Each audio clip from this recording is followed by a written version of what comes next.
Mais bien sûr, parce que jusqu'ici, c'était normal d'aller comme soldat, comme officier alémanique en Suisse romande et d'y faire son service. Pas tout le monde y allait, mais il y en avait beaucoup, et vice-versa. Donc là, il y a bien sûr un lien national qui est en érosion, comme d'ailleurs il y a d'autres, n'est-ce pas? Donc il y avait d'abord les grandes entreprises nationales comme Swissair, par exemple. Vous aviez aussi cet effet de l'érosion du lien national. Donc, coup après coup, vous avez des institutions qui commencent à tomber, n'est-ce pas? Et ce qui nous reste encore, c'est les CFF. Mais ce n'est pas beaucoup, n'est-ce pas? Vous avez l'AVS encore, vous avez donc quasiment ces institutions nationales économiques.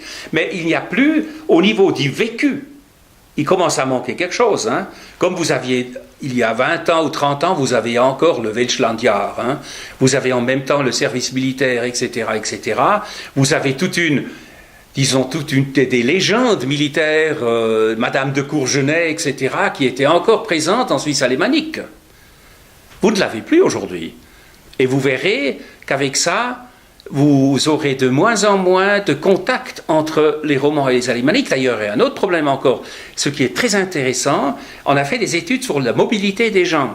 Or, plus les gens deviennent mobiles, moins il y a d'interaction entre les deux zones linguistiques, parce que les gens ne doivent plus habiter dans l'autre région. Ils y vont pour travailler, ils retournent à leur propre zone linguistique le soir. Donc là, on a vraiment fait des découvertes intéressantes. Et là, je dois dire, il faut agir, il faut trouver d'autres mesures pour de nouveau créer une communication au niveau du quotidien entre les différentes populations, comme on doit dire maintenant.